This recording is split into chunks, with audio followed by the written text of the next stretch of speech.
Once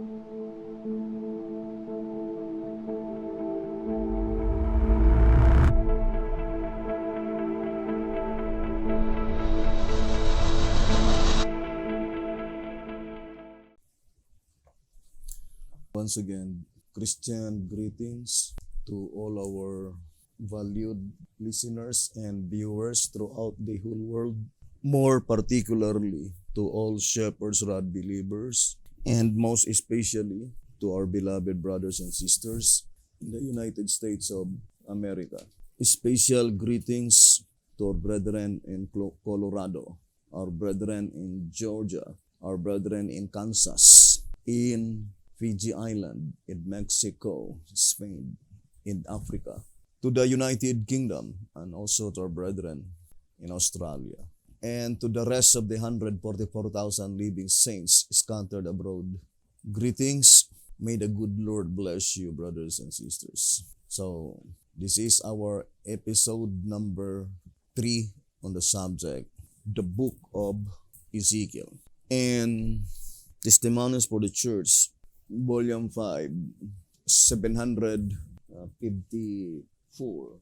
It says, in Ezekiel's vision, God had his hand beneath the wings of the cherubim. This is to teach his servants that it is divine power that gives them success. He will work with them if they will put away iniquity and become pure in heart and life. The bright light going among the living creatures with the swiftness of lightning represents the speed with which this work will finally go forward to completion. He who slumbers not, who is continually at work for the accomplishment of his designs, can carry forward his great work harmoniously. That which appears to finite minds entangled and complicated, the Lord's hand can keep in perfect order. He can devise ways and means to thwart the purposes of wicked men, and he will bring to confusion the counsels of them that plot mischief against his people. The same with the statement in Education, page 178. It says, the wheels were so complicated in arrangement that at first sight they appeared to be in confusion, but they moved in perfect harmony. Heavenly beings, sustained and guided by the hand beneath the wings of the cherubim, were impaling these wheels. Above them, upon the sapphire throne, was the Eternal One. And round about the throne a rainbow, the emblem of divine mercy. As the wheel-like complications were under the guidance of the hand beneath the wings of the cherubim, so the complicated play of human events is under divine control. Amidst the strife and tumult of nations, he that seated above the cherubim still guides the affairs of the earth. The history of nations that one after another have occupied their allotted time and place, unconsciously witnessing to the truth of which they themselves knew not, the meaning, speaks to us. To every nation and to every individual of today, God has assigned a place in his great plan.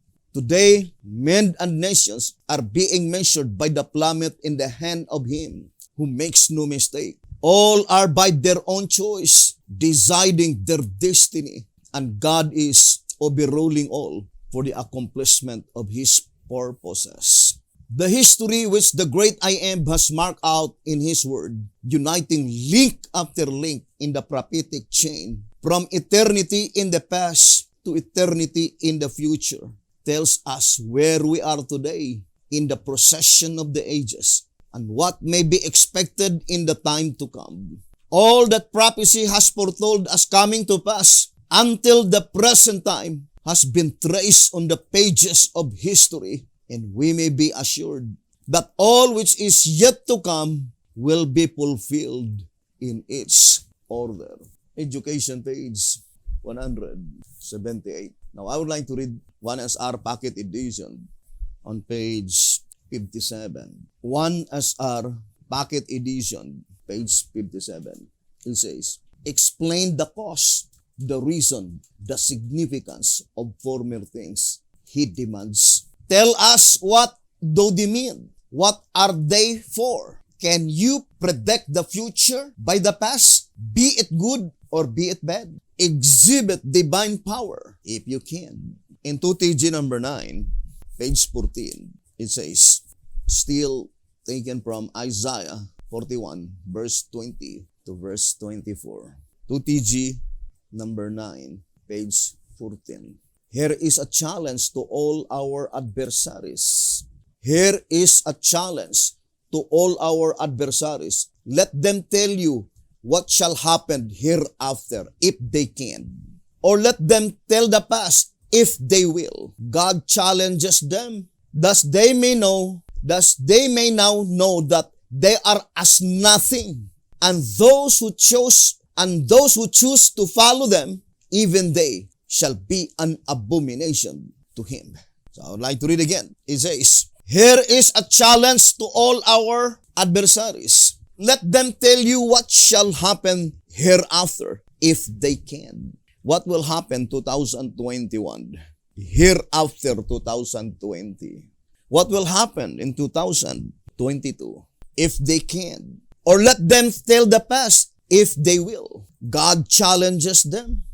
Thus they may now know that they are as nothing. And those who choose to follow them, even they shall be an abomination to him. I remember the statement in 11 Symbolic Code, number 6, on page 19. It says, the Lord has given us in this day an accurate and reliable blueprint in His 11th hour message so that none of us need ear in knowing how great a privilege we have to be a true witness for Him in word, in deed, and action. Let us not therefore put off the work and thus prolong the world's sorrow and suffering, but let each of us be among those who shall fulfill the purpose for which we were created, to verily help bring about complete and true rest and everlasting joy. God has a faithful ones who will do it. Will you be one of them? 11, Symbolic Code, number 6, page 19. I would like to read 1SR. 1SR, page 230. It says, as soon as sin entered in the beginning with the parents of the human family, and before they were driven out from their Eden home, the plans already devised for the return to their original home of eternal abode were made known to them as well as to the serpent. These preordained plans of God are better understood by studying His wonderful divine dealings with the human family onward through the ages as pictured in the chart. What is God's divine dealings with the human family? In 2TG number 10 on page 25, it says, that in the time of the judgment and in accordance with His uniform dealing with the human family in warning them of coming events vitally affecting their destiny, it is found in Amos 3, verse 6 and 7. How our Almighty God foretell the future, the coming events, it is through the channel of the prophet Amos 3, verses 6 and 7. But since we are dealing the subject of Ezekiel, the vision of Ezekiel, which is the predicted event that will be fulfilled in the judgment that pertains to the living, the great and dreadful day of the Lord. Now, I would like to read 1SR 225. I love so much this reading. It says, true, we have reached an age of great knowledge, but it seems to be only of lesser importance and very little in the knowledge of Him from whom all blessings come. In wisdom, knowledge, health, and strength to accomplish great things. Had not the people of God fallen into a drowsy, sleepy spell, many of these ancient symbols and types with their true meaning of great importance to God's church would have been revealed long ago. Much good could have been accomplished, and the blessings derived from such knowledge cannot be estimated.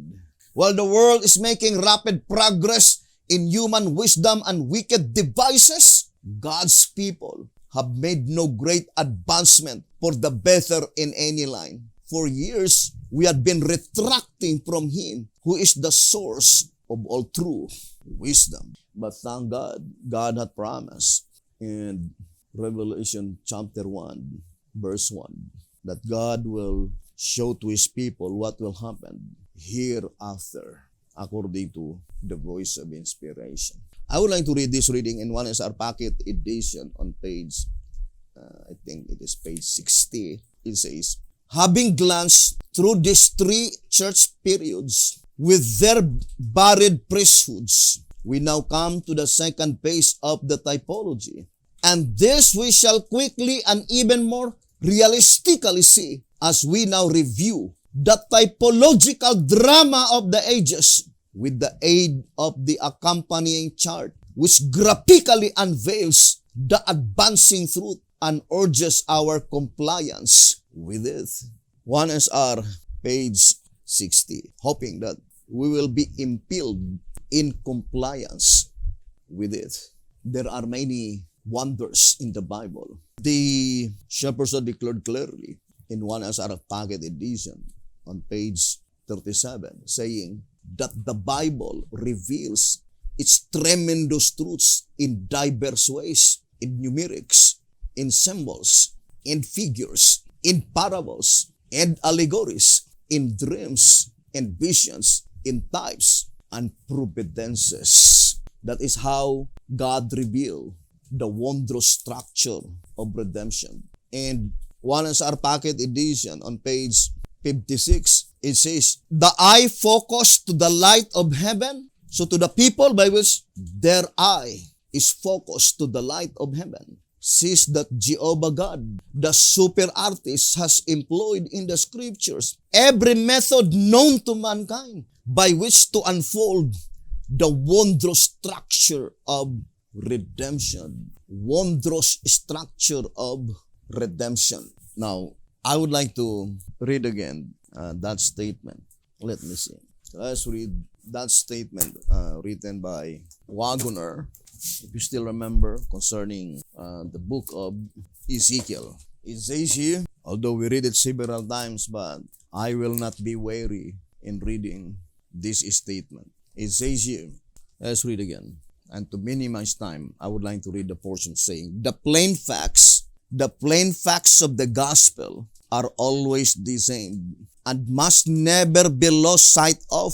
It must also be remembered that the whole Bible is given for the purpose of revealing God to men, and that this is done only through the cross, so that wherever we read, we may be sure that there is something that concerns the great work of salvation. Why is it that the Shepherd's Rod says in 1SR Pocket Edition, page 56, that the eye focus in heaven? Because it is in heaven that the plan of redemption had been worked out. So the voice of inspiration is saying that whatever revelation, whatever unfoldment of such message, whatever verse in the Bible, if such unfoldment, if such message cometh from God, we may be sure that it is concerned the great work of salvation. If such message, if such unfoldment, there is no connection to the proceedings in the heavenly sanctuary, that's what it means in the message delivered by Ezekiel in Ezekiel 13, verse 1, verse 2, and verse 3. And the word of the Lord came unto me, saying, Son of man, prophesy against the prophets of Israel, that is, the prophets of Baal, that prophesy and say thou unto them that prophesy out of their own hearts, hear ye the word of the Lord. Thus saith the Lord God, woe unto the foolish prophets that follow their own spirit and have sinned nothing. They were in total ignorance. They were in total darkness concerning Christ's mediatorial work in the heavenly sanctuary. And the shepherd's rod made it so plain here in answerer number 3, page 38 and page 39. It is concerning God's servant that had been commanded by God to feed his people. Antithetical David. Answerer number 3, page 38 and page 39. You can read the quotation, Ezekiel 34, verse 21 and 22. It says, brothers and sisters, answerer number 3, page 38 and 39. Be warned, therefore, that as the disciples declared, that there is salvation in no other name under heaven given among men, so also should the servants of God faithfully and fearlessly warn those who embrace but a part of the truths connected with the third message. If the message that you receive, brothers and sisters, it was separated from the sanctuary truth, you receive only a part, not the whole truth. According to this reading, also as found to SR, page 139. It says, the Bible is the revelation of creation and redemption in Christ, Creator and Redeemer. Therefore, the Sabbath and the sanctuary constitute the truth. See Hebrews chapter 9, verse 10 and Hebrews chapter 4, verse 4 to 10. Thus, these two doctrines are coupled together, cannot be separated, and bear the whole truth. That is very plain, brothers and sisters. If the message that you have, it is not connected with the sanctuary truth, then the only message that you have is only a part, not the whole truth. According to answerer number 3, page 38 and 39, to SR page 139. And to repeat again, brothers and sisters, that the living church, it must be the church that they knew the proceedings in the heavenly sanctuary. In 1 TG number 51, pages 5 and 6, if the church is not commensurably growing and expanding, then how can she be a living church? And how can she keep up with the signs of the times and with the progress in the sanctuary above? So the question is, are we aware of what is going on in the heavenly sanctuary? 1SM 122. Volume 6 on page 400. Let us read. Volume 6, page 404. It says, preparation for the final crisis. The great crisis is just before us. To meet its trials and temptations and to perform its duties will require persevering faith. But we may triumph gloriously. Not one watching, praying, believing soul will be ensnared by the enemy. Brethren, to whom the truths of God's word have been opened, what part will you act in the closing scenes of this world's history? Are you awake to these solemn realities? Do you realize the grand work of preparation that is going on in heaven and on earth? Volume 6, page 404. Here in track number 1, on page 35. Track number 1, page 35. In Ezekiel's vision, God had his hand beneath the wings of the cherubim. This is to teach his servants that it is divine power that gives them success. He will work with them if they will put away iniquity and become pure in heart and life. The bright light going among the living creatures with the swiftness of lightning represents the speed with which this work will finally go forward to completion in behalf of his people during the judgment hour. Testimonies, volume 5, 754. For the faces of the living creatures are figurative of the saints in time of judgment. The faces of the cherubim being the same as those of the beast of the Revelation, they both necessarily have complementary significance, the key to which John supplies. And they sang a new song, saying, Thou art worthy to take the book and to open the seals thereof, for thou wast slain and hast redeemed us to God by the blood out of every kindred and tongue and people and nations. Revelation 5 verse 9, it says the same complementary significance. Here in 2SR on page 195 concerning the four beasts in Revelation 4 verse 7, by which according to our reading in track number 1, page 35, that the four living creatures that was shown by God to Ezekiel in the river of Chebar have the same complementary significance in the judgment, in the hour of the judgment of the living. Now let me read to you here in 2SR page 195. And the four beasts had each of them 6 wings about him, and they were full of eyes within, and they rest not day and night, saying, Holy, holy, holy, Lord God Almighty, which was and is to come. Revelation 4, verse 8. Full of eyes. Eyes are to give light to the body. Therefore, they stand as a symbol signifying that God's people have had sufficient light in every age. Before and behind denotes prophetic light revealing to them the past, the present, and the future. And I think it is even more definitely applied in the judgment that pertains to the living. Because the description of God's people, they represented the stone with 7 eyes. Zechariah 3 verse 9. Let me read to you here in 1TG number 14. 1TG number 14 on page 21. 1TG number 14, page 21. They are the eyes of the Lord. What a momentous day. What a great people. Evidently, they constitute the stone of Zechariah chapter 3, which we studied several weeks ago and learned that it has 7 eyes, complete spiritual vision. Obviously, this is the stone that smite the great image of Daniel 2, verse 45.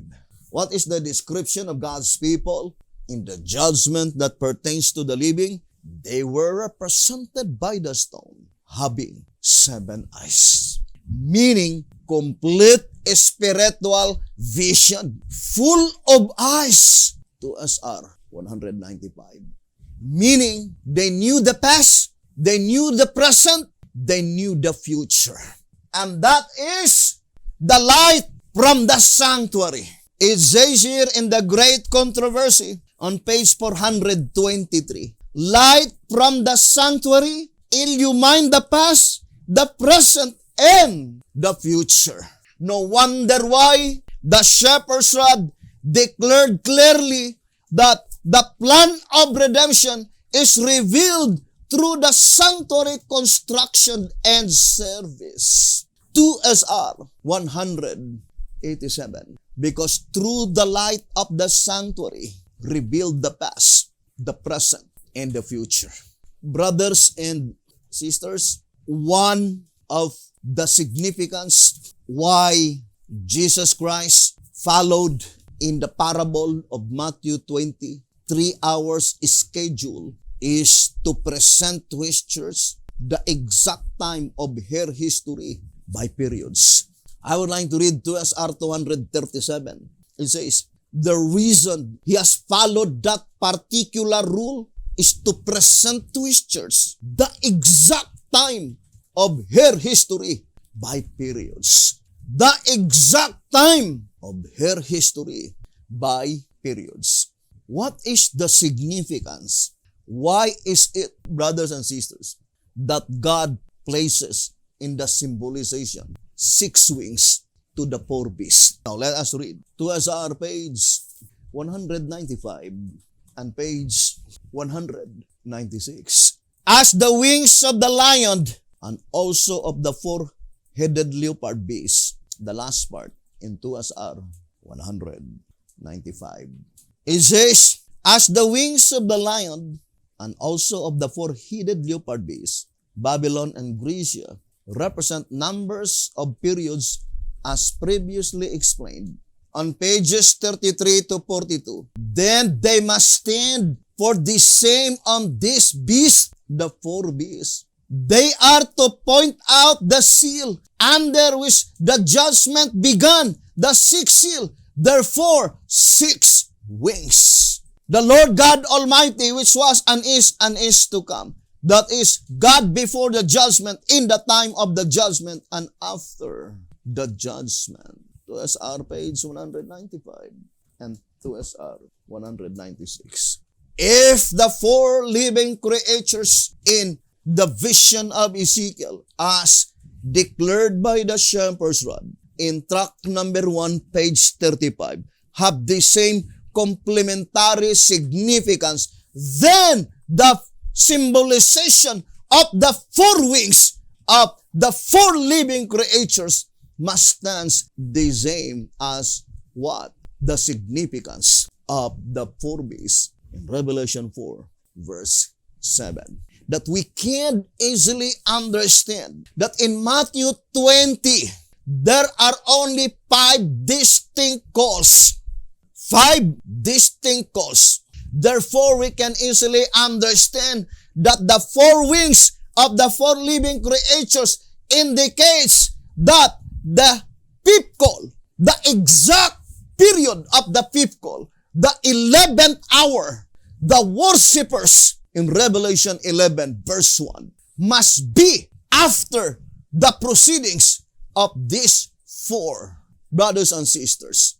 The first call, second call, third call, and fourth call. Therefore, if the 6 wings of the four beasts indicates the commencement of the judgment that pertains to the dead, therefore, the 4 wings of the 4 living creatures must indicate the commencement of the judgment that pertains to the living after the proceedings of these first 4 calls.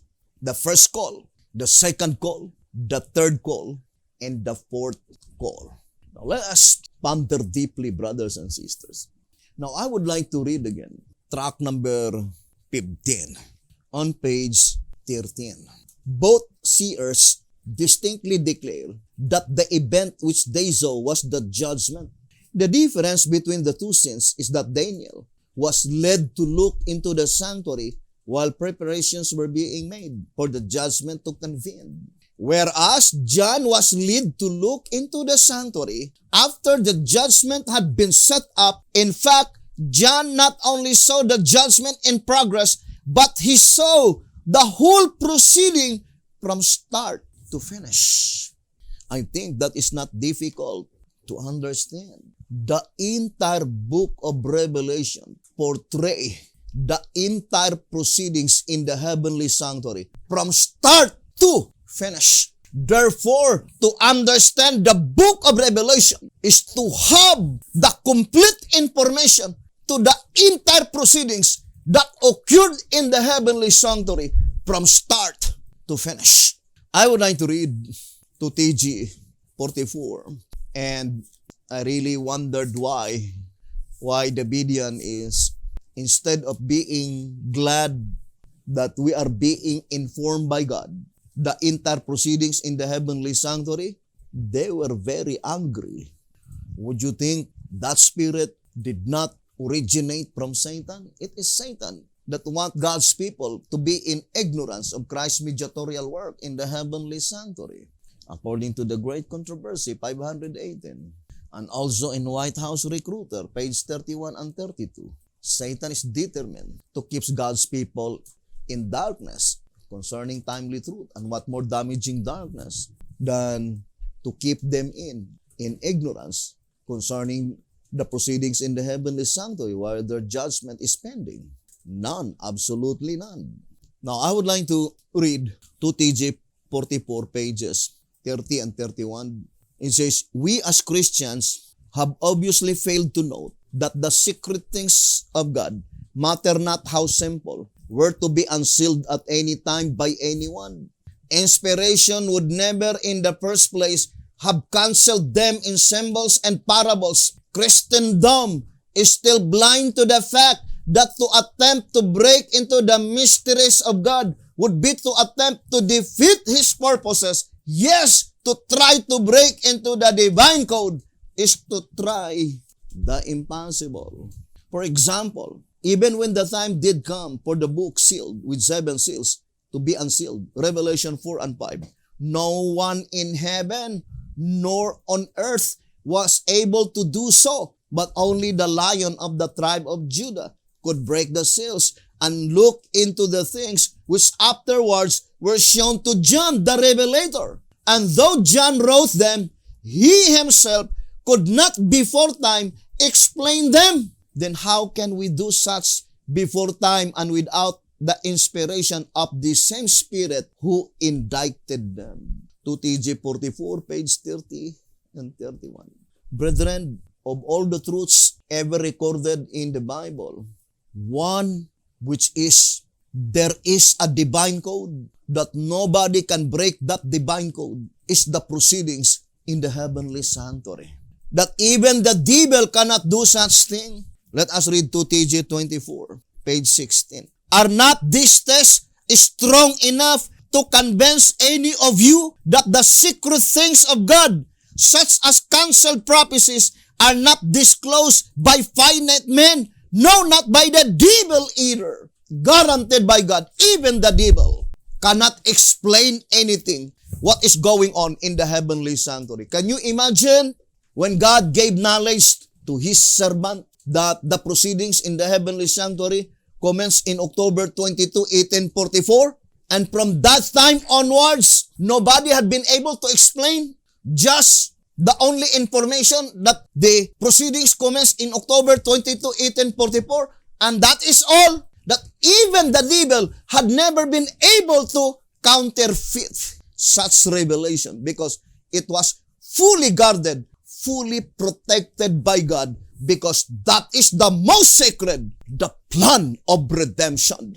And the voice of inspiration says here in 2TJ 24:16, no, not by the devil either, that when God wants a thing to be a secret, it remains canceled until He Himself reveals it. Then, when it is revealed, all are to know that God Himself is at work. The only tenable conclusion is that the reason why this revelation, we have the full information concerning the proceedings in the heavenly sanctuary, is that God Himself is at work. If you will say that we have been able to explain the proceedings in the heavenly sanctuary through the power of the devil, then you are saying that what the Bible declared, what God had said, what Jesus Christ had declared is not true. That even the devil cannot do such thing. The devil can explain anything, but concerning the proceedings in the heavenly sanctuary,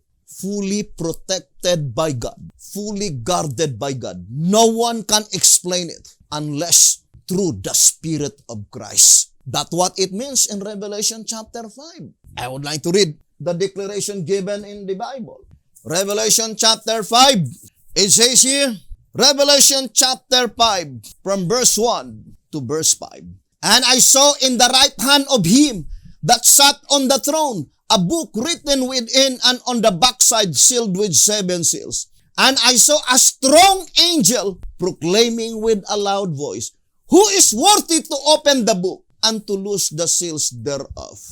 And no man in heaven, so even all the righteous, God created beings in the heavenly sanctuary, not even one, nor in earth, neither under the earth, that is pointing to the fallen angels, was able to open the book, neither to look thereon.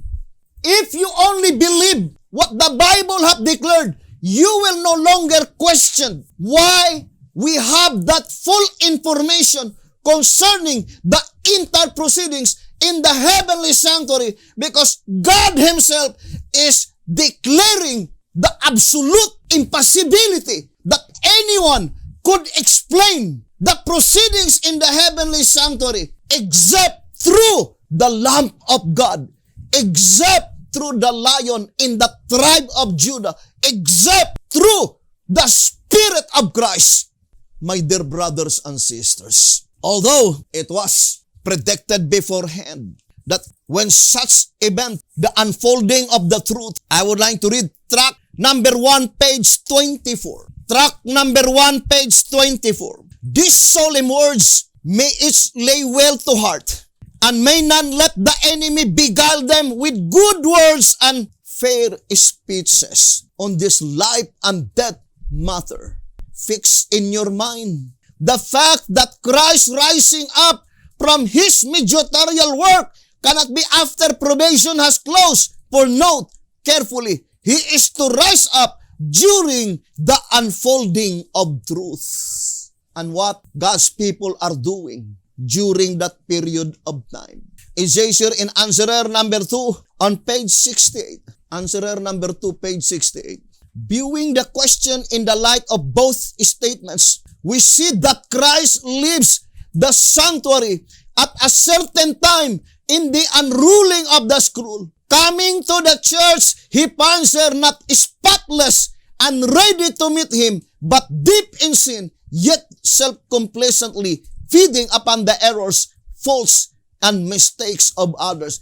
That's what the Biblian today are doing, my dear brothers and sisters. Very sad. Now, for example, this very simple illustration given in the Shepherd's Rod in 2SR 181. It says here, 2SR 181. The midnight cry was first proclaimed prior to 1844.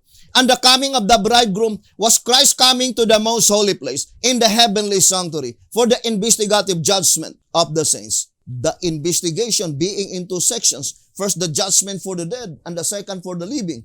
The cry must be repeated. Otherwise, we would have no present truth for the time of the judgment of the living. The cry for the living being of a greater importance to the world than the one for the dead. And as the virgins are a figure of the living church, the parable must have a direct application to the church at this present time. The coming of the bridegroom for the judgment of the living. But indirectly, it points back to the commencement of the midnight cry, the first angel's message, the judgment for the dead. And who is he who proclaimed the midnight cry prior to 1844? It is none other than William Miller. And what is his message? Let us read White House Recruiter. White House Recruiter on page 19. The only revelation of new prophetic truth subsequent to the Reformation is the announcement of the year in which was to begin the work of the cleansing of the sanctuary, primarily in behalf of the dead, based on Daniel 8:14, but not then fully understood. As its announcement was made by the first-day Adventists, it necessarily follows that they were the third group of servants with a new and distinctive message, and is well known. They started proclaiming it in the year 1833, announcing that the cleansing of the sanctuary was to commence in the year 1844. Thus, in 1833, the clock of parabolic time struck the hour of 6. White House Recruiter, page 19. What is the message of the Millerites movement or William Miller? Announcing the commencement of the cleansing of the sanctuary. But what is their experience? It was portrayed in Revelation 10, verse 8, 9, and 10. When they ate the book of Daniel, sweet as honey in his mouth, but became bitter in his belly. By which, according to 2 TJ 15:4, great disappointment. But Matthew 25, verse 1 to 10, there was no disappointment there. And that is why B.T. Hotep says that the parable in Matthew 25 is contrary to the proper application of the parable, the experience of William Miller. According to 2SR page 182, it says, but mark that the cry had been going on for some years. The message by Miller and the tarrying time was applied to as its close after they have discovered their miscalculation, which is contrary to a proper application of the parable. Why? First, the arrangement is not exact. Second, there was no disappointment in Matthew 25, but rather only delays. Only delays. And it was already predicted beforehand in Ezekiel chapter 12 that these people, the rebellious house, they were mocking God's people because it was prolonged. They did not even investigate, brothers and sisters, that according to the voice of inspiration, God's people will experience delays. And it's very sad. Here, and I would like to read this statement. It says, if they have made a mistake as to their calculations of the exact day in which they expected the event to occur, it does not disprove the doctrine. It only subjects them to greater trials. Yes, because they were mocking, but we do not pity with ourselves. Because we fully understand that our experience is found in prophecy.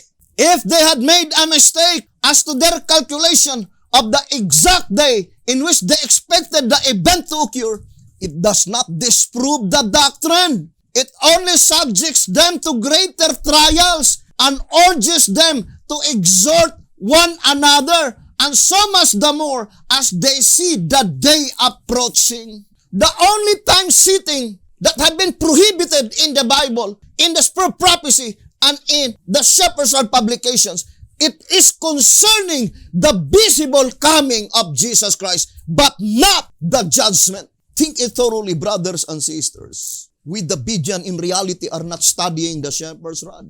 Here in 2TG number 12, it says here, 2TG number 12, page 29. The revelation, moreover, in the following verses, 2TG 12:29. The revelation, moreover, in the following verses again and again endeavors to make us see that the event there portrayed is the judgment in session. Fear God and give glory to Him, for the hour of His judgment is come. And I saw thrones, John declares, and judgment was given unto them. John truly penned it as a prophecy, but when it actually takes place, then God's agency on earth, the spirit of prophecy in the church, is to proclaim that the event has actually taken place. Who will proclaim it? That the judgment for the living is in progress. The spirit of prophecy in the church. And what disheartened us, although we are praying for them, we love them, are those people who were once member of this movement and then no longer with us at this present time. And they were the very ones who are mocking us and says that we have been there, and they have speculation, they have time prophecy that had not been materialized.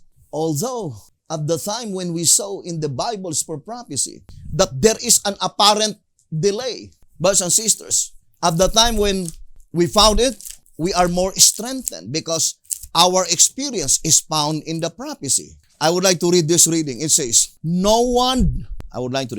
the publication of this chart was regarded as a fulfillment of the command given by Habakkuk. No one, however, then noticed that an apparent delay in the accomplishment of the vision, a tarrying time, is presented in the same prophecy.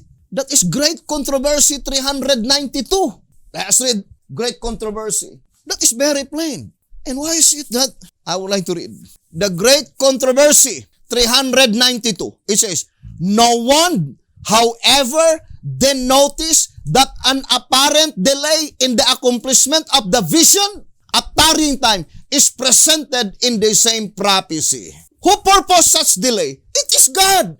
It is not I. It is not the layman's movement. It is God who purposed such delay, brothers and sisters. Now let me read to you Testimonies for the Church, Volume 2, 192.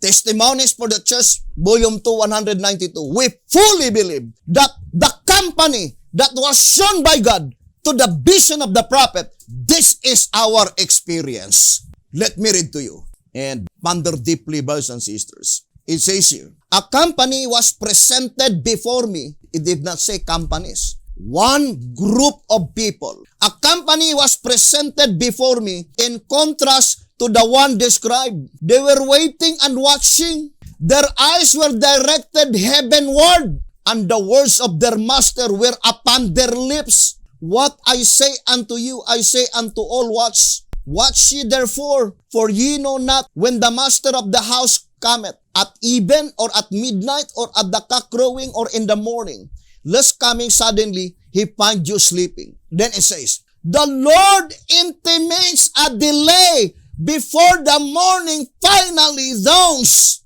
It is God who purposed that delay. I would like to read before continuing, brothers and sisters. Let us read this statement in 193 and 194.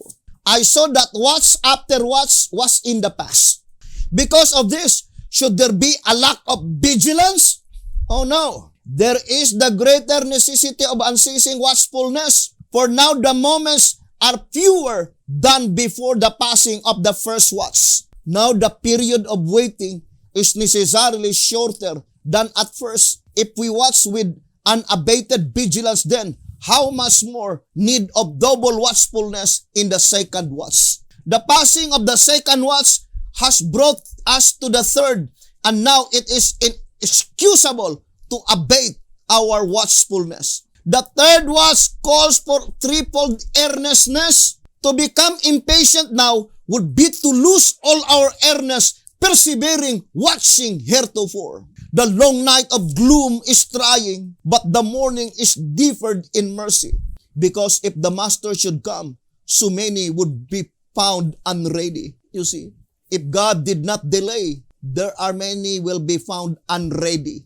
God's unwillingness to have His people perish has been the reason for so long delay. God's unwillingness to have His people perish has been the reason for so long delay. Brothers and sisters, but the time came that God the Father declared, no more delay. And that is the vision that was shown by God to Ezekiel on chapter 12. Let me read to you Ezekiel chapter 12. It says, Ezekiel chapter 12 verse 1, 2, and 3. The word of the Lord also come unto me, saying, Son of man, thou dwellest in the midst of a rebellious house, which have eyes to see, and see not. They have ears to hear, and hear not, for they are a rebellious house. Now let me read to you the statement in the Words to the Little Flock. Let us read and go back to Testimonies for the Church, Volume 2. Words to the Little Flock, page 5. It says, let us read. Words to the Little Flock, page 5. Son of man, what is that proverb that ye have in the land of Israel, saying, the days are prolonged, and every vision faileth? Reading, that is in Ezekiel 12, verse 22. So Ezekiel 12, verse 22 to verse 28. Tell them therefore, thus saith the Lord God, I will make this proverb to cease, and they shall no more use it as proverb in Israel, but say unto them, the days are at hand, and the effect of every vision. For there shall be no more any vain vision, nor flattering divination within the house of Israel. For I am the Lord, I will speak, and the word that I shall speak shall come to pass. It shall be no more prolonged, for in your days, O rebellious house, will I say the word, and will perform it, saith the Lord God. Ezekiel 12, verse 22 to verse 25. Although, in the days of Sister White, they applied it to the second visible coming of Jesus Christ because they have no knowledge concerning the kingdom. They have no knowledge concerning the judgment that pertains to the living. But we have the shepherd's rod. And it cannot be applied to the second visible coming of Jesus Christ because it says that the servant of God, represented by the Son of Man, had been commanded. Tell them, thus saith the Lord God, that the days will no longer be prolonged. There will be no more delay. And that is the reason that they were very rebellious. And they were only fulfilling what the Bible had saying. That they were mocking, deriding God's people. And most especially, to those people who become a member of this movement and then turned their backs. But it was already portrayed in the vision of Sister White that this company, some of them will no longer walk. Now let us read volume 2, page 192. It says, "The Lord intimates a delay before the morning finally dawns, but He would not have them give way to weariness, nor relax their earnest watchfulness, because the morning does not open upon them as soon as they expected." And then it says, "The waiting ones were represented to me as looking upward. They were encouraging one another by repeating these words, 'The first and second watches are past. We are in the third watch.'" Because there are only four watches in the parable. It says, "At even, midnight, cock-crowing, and morning." Even, midnight, cock-crowing, and morning. So, there are 3 delays. It was illustrated that they thought that God would come at even. They thought that God would come at midnight. They thought that God would come at cock-crowing. But that is only a figure, an illustration that God's people experience 3 delays. And because of that, the opposers, the rebellious house, were mocking God's people. But we never been discouraged, because the more you mock us, the more you derided us, the more we are strengthened, because prophecy is fulfilling. Now it says here, the first and second watches are past. We are in the third watch, waiting and watching for the Master's return. There remains but a little period of watching now. I saw some becoming weary. These are they who are no longer a member of this movement, because they become weary. Their eyes were directed downward, and they were engrossed with earthly things, and were unfaithful in watching. Those who no longer a part of this movement, look at what happened to them. They sent their children into the university in the world, while God commanded, "Gather your children." Why? Because of ambition. The reason that they no longer been with us, because it was revealed in their hearts that they were worldly ambitious. That is the reality. And no one can deny the fact, because action speaks louder than words. It says, they were engrossed with earthly things and were unfaithful in watching. If they were faithful in watching, there will no more ambition in this world. But it was revealed in their lives. They were so ambitious.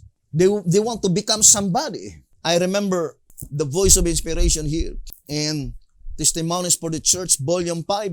Let me read to you. And if you are really a Shepherd's Rod believer, try to read the admonition given by B.T. Hotep in the Old Symbolic Code. In 3 Symbolic Code, 5 and 6, page 11. How many paragraphs? 1, 2, 3, 4, 5, 6, 7, 8, 9, 10, 11, 12, 13 paragraphs. I would like to show to you. 3 Symbolic Code, 5 and 6, page 11. Time is short. How much more in our days? If you really believe that time is short, it will reveal in your life. Time is short, and what you do must be done quickly. Reading 3 Symbolic Code, 5 and 6, 11. Resolve to redeem the time. Seek not your own pleasure. Rescue yourself. The hours of provision are fast passing. We have no time, not a moment to lose. Let us not be found sleeping on guard in planning for the education of their children outside the home. Parents should realize that it is no longer safe to send them to public school and should endeavor to send them into the schools where they will obtain an education based on a scriptural foundation. Upon every Christian parent, there rests the solemn obligation of giving to his children an education that will lead them to gain a knowledge of the Lord and to become partakers of divine nature through obedience to God's will and way. Counsels to Teachers, page 205. But all of them who are no longer in the layman's movement, immediately they sent their children into the public school, some in private school, because of ambition. Look at Sister White and B.T. Hotep. If we compared their generation in our generation is even more shorter than in their generation.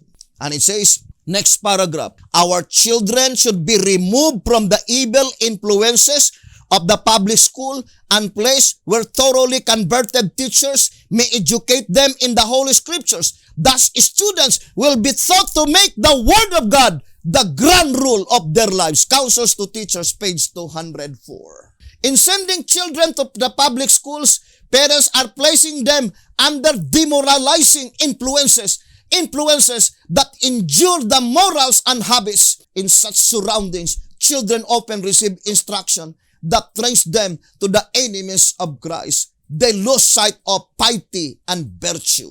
Many public schools are permitted by the baleful influence of boys and girls who are experts in sin. And the children who are allowed to play on the streets are also obtaining a training that thoughtless parents will sometime learn leads to recklessness and lawlessness. Counsels to Teachers, page 200. Parents should neglect no duty on their part to benefit their children. They should so train them that they may be a blessing to society here and may reap the reward of eternal life hereafter. Testimonies for the Church, Volume 4, 429. That fathers and mothers fail not of realizing this great desideratum. God has laid upon them the responsibility of giving a Christian education to the children entrusted to them. In no case are they to let any line of business to absorb mind and time and talents that their children are allowed to drift until they are separated far from God. They are not to allow their children to slip out of their grasp into the hands of unbelievers. They are to train them to become workers together with God. There is earnest work to be done for the children before the overflowing scourge shall come upon all the dwellers of the earth. The Lord calls on those who are Israelites indeed to serve Him. Gather your children into your own houses. Gather them in from the classes who are voicing the words of Satan, who are disobeying the commandments of God. Fundamentals of Christian Educations, 545.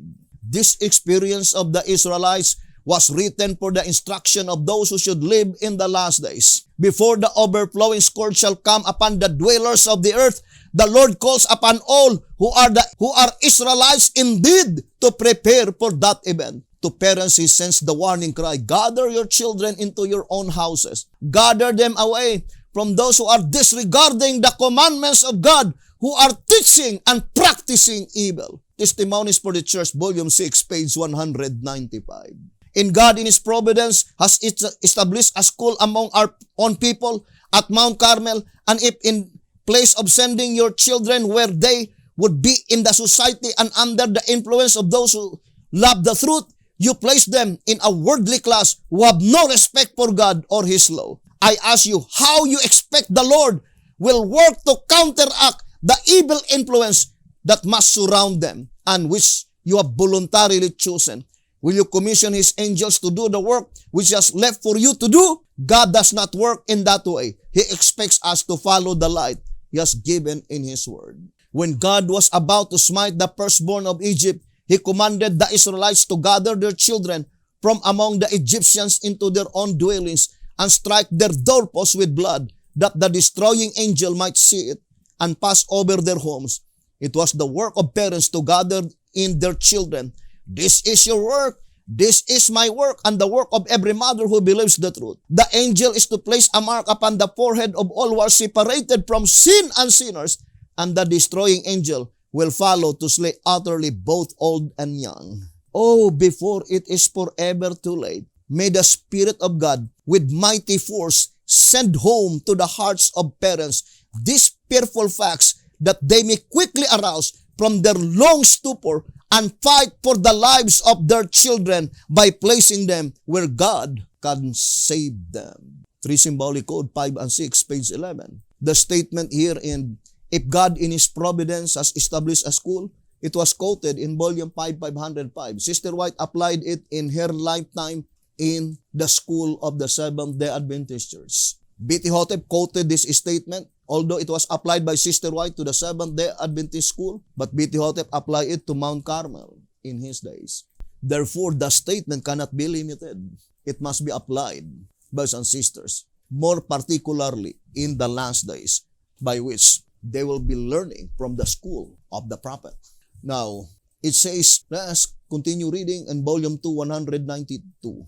It says, there remains but a little period of watching now. I saw some becoming weary. Their eyes were directed downward, and they were engrossed with earthly things, and were unfaithful in watching. That is not my words. That is the words cometh from God.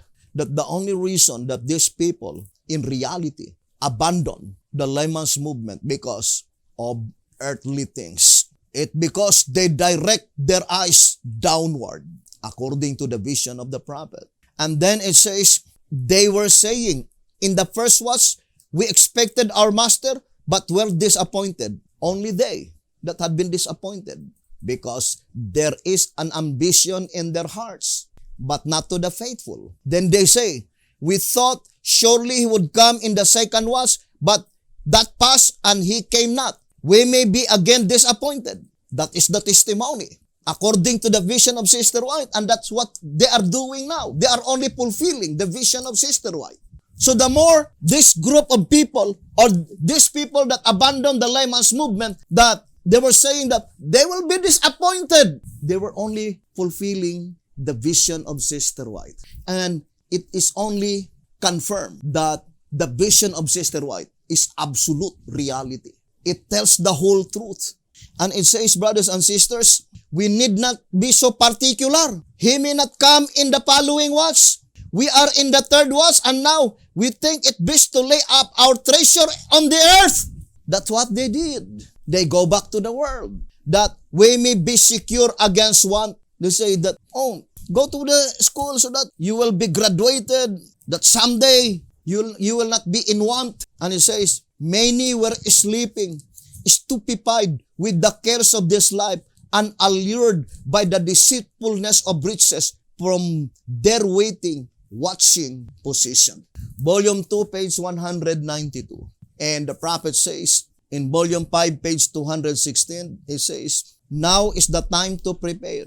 The seal of God will never be placed upon the forehead of an impure man or woman. It will never be placed upon the forehead of the ambitious, word-loving man or woman. It will never be placed upon the forehead of men or women of false tongues or deceitful hearts. That's why I'm wondering, it seems that they did not read this passage in volume 5, 216. How could they receive the seal of the living God? They were speaking evil against other people, ruining the reputation of other people, attacking characters, character assassination. They were blindly following the dictates of Satan. And it says, brothers and sisters, all who receive the seal must be without spot before God, candidates for heaven. Go forward, my brethren and sisters. I can only write briefly upon these points at this time, merely calling your attention to the necessity of preparation. Search the scriptures for yourselves, that you may understand the fearful solemnity of the present hour. More particularly this year, the solemnity. This is the last year of the cleansing of the sanctuary. Now, let's go back again to the words to the little flag. It says, page 5, the burden of this prophecy is time. You see, Ezekiel 12. What is the burden of the prophecy in Ezekiel 12? Time prophecy. And can you imagine professing shepherds rod believers? It says, there is no more time prophecy. Not knowing that in the judgment of the living, time prophecy is even more very important. Now, it says here, words to the little flag, page 5. The burden of this prophecy is time, concerning which there has been true and false vision. The true vision or light on time was written on the chart or table. Look at our time prophecy. It is written on the chart. We have a chart. It was predicted beforehand that the true time prophecy is written on the chart. Now, I would like to read 11 symbolic code. 11 symbolic code number 12. Pages 7 and 8. It says, 11, if no one is to know the day and hour until the Lord comes. This is not visible coming of Jesus Christ, because it is concerning Matthew 24. Let's read 2SR so that we could understand what is the coming in Matthew 24 and Matthew 25. It says, watch therefore, 2SR 184, 2SR 184. Watch therefore, I will begin to the statement. Matthew 24, verse 36 and 50 are description of the same event. Watch therefore, for ye know neither the day nor the hour wherein the Son of Man cometh. Matthew 25:13. So the coming in Matthew 25 and Matthew 24 is the same event.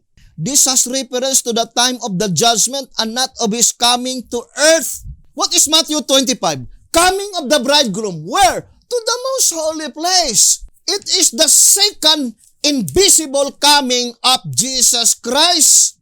And that is our message. It was supported by the shepherd's rod as well as by the writings of Sister White. It is called the midnight cry. Let us read. Words to the little flock, pages 4 and 5. Will not the day and hour of Jesus appearing be made known by the voice of the eternal God? That the day and hour will be known by the true children of God. If you are true children of God, it will be made known to you. And no others appears plain from the fact that we are exhorted to watch for it.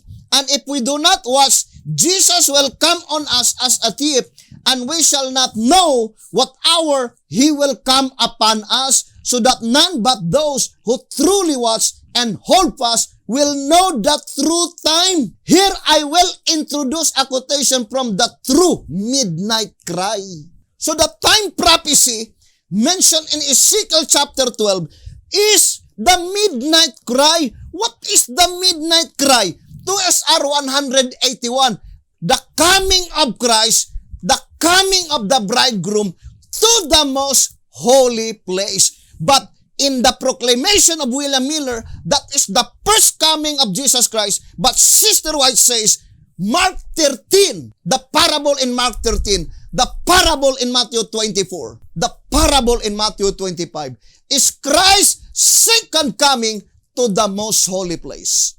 And Sister White says it is Christ's return to the most holy place. Now let me read volume 2, 190. It says, what time is here referred to in the parable? What time is here referred to? Not to the revelation of Christ in the clouds of heaven to find a people asleep. No, but to his return from his ministration in the most holy place of the heavenly sanctuary, when he lays off his priestly attire and clothed himself with the garments of vengeance. Christ's return, the word return, meaning second time. And the Bereans did not know that Jesus Christ in 2011 was already in the holy place. Why? Because it was predicted beforehand. We should not deny the Bible. Daniel 8 verse 12 and 13. Or Daniel 8, 11 to 12. The exceeding great horn completely trodden underfoot the daily and the sanctuary. In track number 4, page 26, not only the sanctuary itself, but as well as the place. That is very plain. When does the exceeding great horn be ruled all over the earth? Volume 2SR 139. Represented by the brass kingdom. What is the brass kingdom? Has the numerical value of number 3. Track number 2, page 13. Therefore, that is on the third period of the exceeding great horn. What is the 3 period? Pagan, papal, and Protestant period. Track number 3, page 39. Where is the place by which had been trodden underfoot? Matthew 24:15, holy place, not the most holy. And they were so blind. They thought that Jesus Christ will always be in the most holy. How about the judgment for the living? The blotting out of names. Yes, Jesus Christ is in the most holy place from October 22, 1844, in the period of the judgment that pertains to the dead. But how about in the period of the judgment that pertains to the living? The blotting out of names. And they were in total ignorance. And they pretentiously, brothers and sisters, pretend, even though you can clearly see that they have no understanding at all. But like the Jewish people, they pretend that they knew everything. But Jesus Christ reprimanded them in John 5:39, saying, ye did not know the scriptures. So here in 11 symbolic code, number 12, pages 7 and 8, let me read to you. It says, if no one is to know the day and hour until the Lord comes, then how could the servant be aware of the day and the hour? Do you see that one statement seems to contradict the other? No one knows the hour, the day. Therefore, God's people must be ready for the event to occur at almost any time. And if the servant does not faithfully perform his duties, then when the Lord is about to come, that servant will not be aware of it.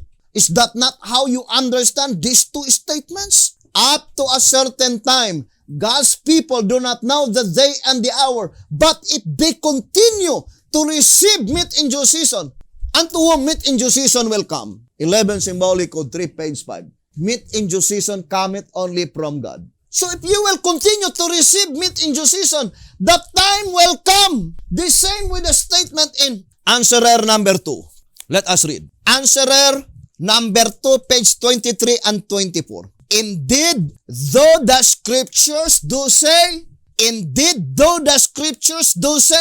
that even the angels know not the hour, yet if they are ever to be ready to start out with the Lord upon His second advent, certainly they must someday beforehand be told of it in order to make ready and to start out. And although no man now knows the day or hour, yet if the Father sees fit to declare it, we cannot but know it. In page 24 it says, moreover, this secret coming, what coming, Matthew 24:36? It is not visible coming, secret coming, or invisible coming. Maybe another than commonly understood as the second coming. Yes, that is second coming, but not the second visible coming. That is the second invisible coming of Jesus Christ. So the first midnight cry is a proclamation of the first coming of Jesus Christ to the most holy place. They experienced disappointment. The second and the direct application, the perfect fulfillment of the prophecy, the midnight cry must be repeated in the judgment that pertains to the living. They experienced delay. But after such delay, God declared the days will no longer be prolonged. I would like to tell you, brothers and sisters, in sincerity and honesty, yes, even in myself, if I did not found in the Bible, it's for prophecy, the shepherd's rod, that those experience of us are found in the Bible and it's for prophecy, we will no longer be proclaiming at this time. But God told us that is delays. But at this time, I guaranteed to you, brothers and sisters, honestly and in sincerity, because it is not a pleasant work. I'm also tired, brothers and sisters, and only God strengthened me. But if it so happened, brothers and sisters, that 2021 and 2022, nothing will happen, and the same as it is, maybe that is the time, brothers and sisters, that I need to retire. But there is a deep conviction in my heart, 100%, without any doubts. Because doubters, I remember the statement in 1 TG number 12. Here in 1 TG number 12, it says on page 25, doubters as a rule wait until there is unquestionable evidence before they acknowledge that the message is from God. But it may not do them any good at that late hour. 1 TG number 12, page 25. Without any doubts, 100%, we are now in that proclamation that God Himself declared, there will be no more delay. Otherwise, brothers and sisters, this full information concerning the plan of redemption will not be bestowed unto us. If that is the case, there is no reason for God to bestow unto us this complete plan of redemption. So here, the voice of inspiration is plainly telling, brothers and sisters, that in order for God's people to make ready, God will inform them through the channel of inspiration by saying, if they will continue to receive meat in due season, the time will come that they will know the day and the hour. What day and hour? the last and the final day of atonement. Would you think God will blot out the names of the wicked under the congregation among the living without sending summons? What is summons? Heavenly summons. That is a message informing all the inhabitants that we are now to appear before God. That is so simple. B.T. Hotep says, let us read on page 15, An Adventist Activities Research Committee. Page 14 and 15. Has the Lord no fresh truth, no meat in due season, to meet the needs of His people at this particular time? Has He forsaken the earth? And how will He judge the living? That is the question. And how will He judge the living without a message declaring that their cases are now to appear before God? And then it says, and how will we know? And how will we know when it comes if we keep our eyes and ears closed? If we do not change our present state of mind, how shall we believe even if we should accidentally hear that the message is come? Then it says, would the judge of heaven condemn one without trial? And how shall he judge him without summons? And in tract number 9, on page 34, it says, if an earthly judge does not convict and condemn a criminal without benefit of trial by jury, certainly then the all-just God of heaven will not. And then it says 2SR 220. 2SR page 220. It says, is there any way whereby we can determine the time of the opening of the seal and the commencement of the judgment for the living? If God so faithfully revealed to the living the commencement of the judgment for the dead, it cannot be possible that He would keep secret the time of the judgment for the living. If He did, we would have no present truth in the time of the last seal. Neither could there be justice in such secrecy, nor could such judgment be legal. Therefore, a revelation of the judgment for the living is of as great importance as the revelation of the gospel itself. For the judgment, blotting out the sins, is the crowning act in the gospel of Christ. Thus, we conclude that when the seal is opened and the judgment for the living begins, we must know it. The Day of Atonement in its type proves the same. For the Israelites were well informed of the event, their duty, and the consequence. What is the statement given by the voice of inspiration? If in the illustration in the past, in the Levitical priesthood, they were well informed so that they could prepare their lives, that they may understand the consequence of negligence. How much more in the antitypical Day of Atonement that pertains to the living. Here the voice of inspiration says, in the great controversy 431, it says, the condition of the unbelieving Jews illustrates the condition of the careless and unbelieving among professed Christians who are willingly ignorant of the work of our merciful high priest. Can you imagine that statement? Willingly ignorant, meaning they deliberately chosen not to know. Because even though that they hear that the trumpet is sounding, they close their eyes, they close their ears. It says here, the condition of the unbelieving Jews illustrates the condition of the careless and unbelieving among professed Christians who are willingly ignorant of the work of our merciful high priest. In the typical service, when the high priest entered the most holy place, all Israel were required to gather about the sanctuary and in the most solemn manner humble their souls before God, that they might receive the pardon of their sins and not be cut off from the congregation. In the writings of B.T. Hotep, in the writings of Alonzo Jones, let us distinctly separate the pardon of our sins and the blotting of our sins. We need to receive pardon first in the holy place before our sins will be blotted out in the most holy place. And those who receive pardon in the holy place, their names will be remain in the Lamb's book of life, and those who did not receive pardon in the holy place, their names will be blotted out.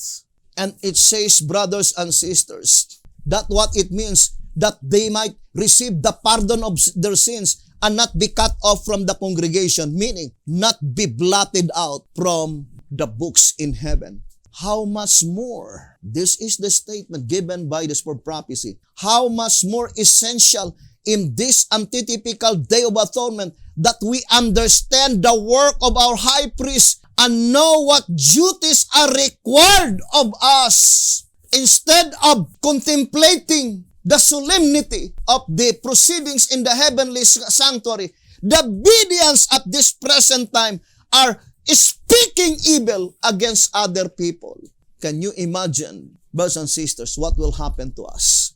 The time will come when everything is too late. I would like to read to you 6 BC 1056. Bible Commentary, Volume 6, page 1056 or 1056. 6 BC 1056. No excuse for willful ignorance. What does it mean by willful? There is a quite difference between innocent and ignorance, because the word innocent is applied to the people that they were honest, they knew nothing. But ignorance, that is, you hear the message, the trumpet is sounding, but you are ignoring. Willingly ignorant. The word willingly is synonymous to the statement deliberately chosen. Now, I would like to read 6 BC 1056. No excuse for willful ignorance. I would that through ignorance ye did it, said Peter. But this ignorance did not excuse the action, for they had had great light granted unto them. The statement is made that had they known that he was the Prince of Life, they would not have crucified him. But why did they not know? That is the question. But why did they not know? Because they choose not to know. Because they choose not to know. They had no interest to search and study, and their ignorance proved their eternal ruin. They had had the strongest evidence on which to base their faith, and they were under obligation to God to accept the evidence He had given them. Their unbelief made them guilty of the blood of the only begotten Son of the infinite God. 6 BC 1056. I think that statement, brethren, is also the same in the statement in 2SR. Let us read 2SR. 2SR page 183 and 184. It says, as the foolish virgins at last came to the door, as the foolish virgins at last came to the door, it is evident that they obtained the oil, meaning they learned of the message, but there had been a delay. The door was shut and they were left out. Now, why were they unconcerned at first and very zealous at last? The experience in this instance is about the same as that of the deluge. While Noah preached the coming of the flood, the world paid little attention to his message. But to those who believed, went into the ark at a given time. There is a given time. And the door was closed. But not long afterwards, signs of Noah's prediction appeared, and as drops of rain began to fall, the wicked multitude became alarmed and rushed for the ark. But the door was closed and they were left out.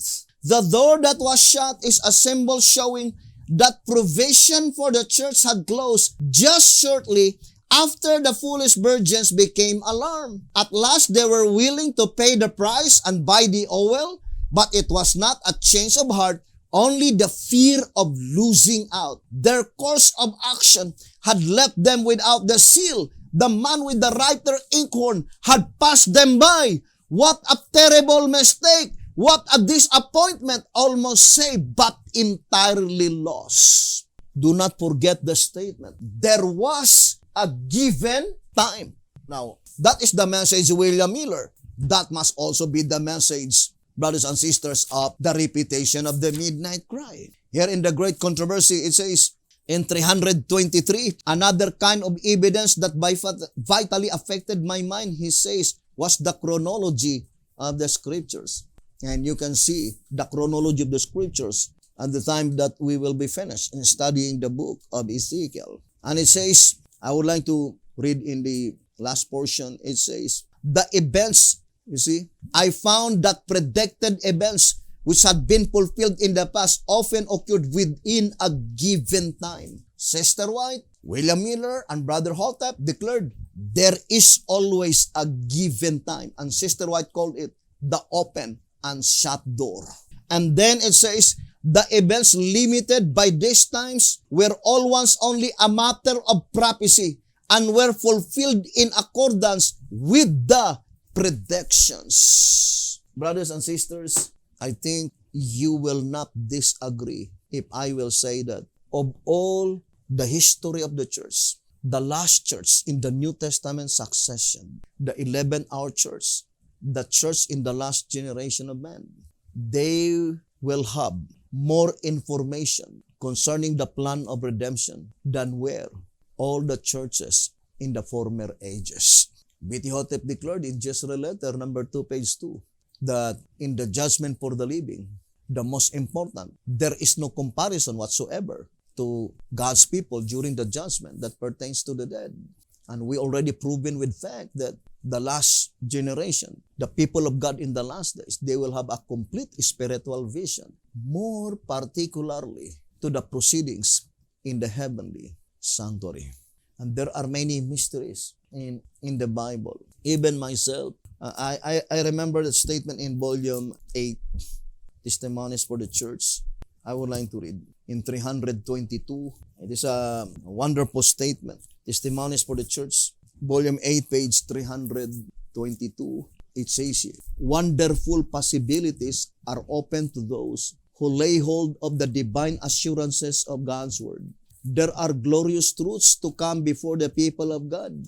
Privileges and duties which they do not even suspect to be in the Bible will be laid open before them.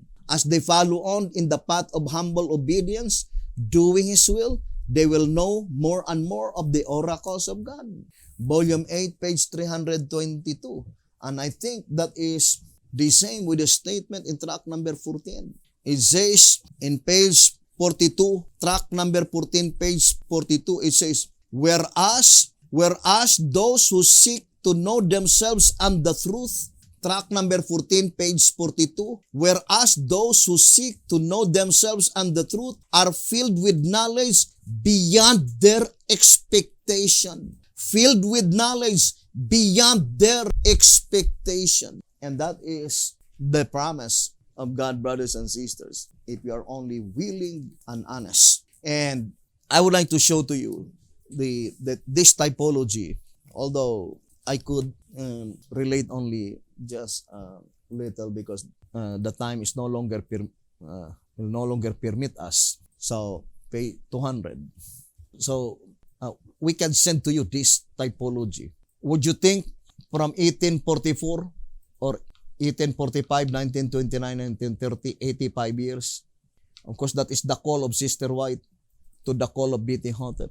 But B.T. Hotep says in 1930, that is the birth of Jacob. That is found in the writings of B.T. Hotep.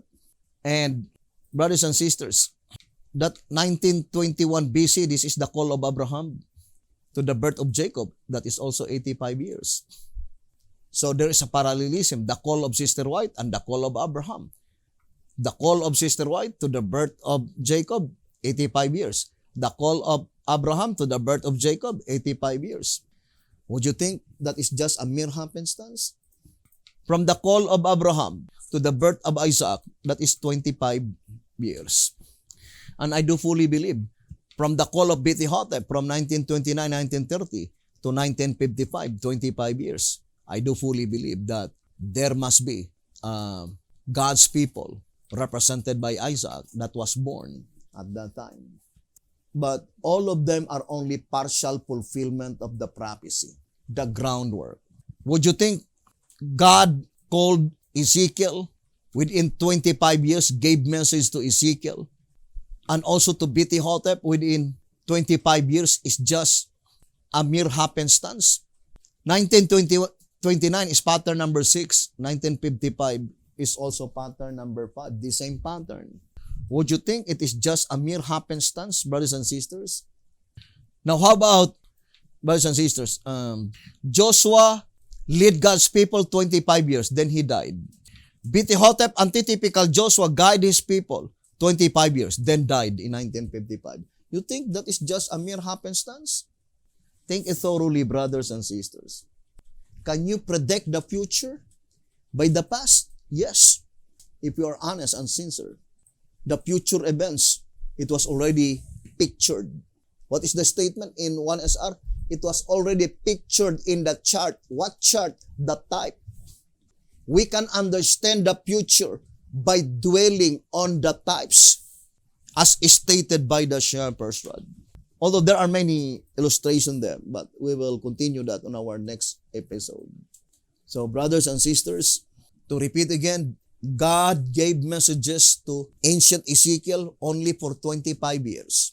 And do not even think that when God gave messages to BT-Hotep only for 25 years, it is only an accident. No. Because type and antitype should exactly fit perfectly match, both in time and objective. Would you think, brothers and sisters, that ancient Elijah served 20 years, brothers and sisters, in the reign of Ahab is only a mere happenstance? That after 20 years, he abandoned Carmel? BT-Hotep also. From that so-called Mount Carmel from 1935 to 1955, that is 20 years. Also, Jacob stayed in Pedam Aram for only 20 years, then abandoned Pedam Aram. BT-Hotep also stayed on that antitypical Pedam Aram for only 20 years. Type and antitype should exactly fit and perfectly match. And God employed the types and antitype to expose the error and reveal the truth so that the honest ones will shun the devil by embracing the facts and by walking in the light. We will continue this subject. We love you, brethren, and hoping to see all the obedient in God's kingdom. If we could not be able to see each other at this present time, hope that each of us would love each other, would forgive each other. We will discuss doctrines. We will be studying doctrines, but in Christian spirit. And let the truth comes out. And whatever the truth is, we need to stand in the truth. Thank you very much. May the good Lord bless you and have a beautiful, wonderful evening.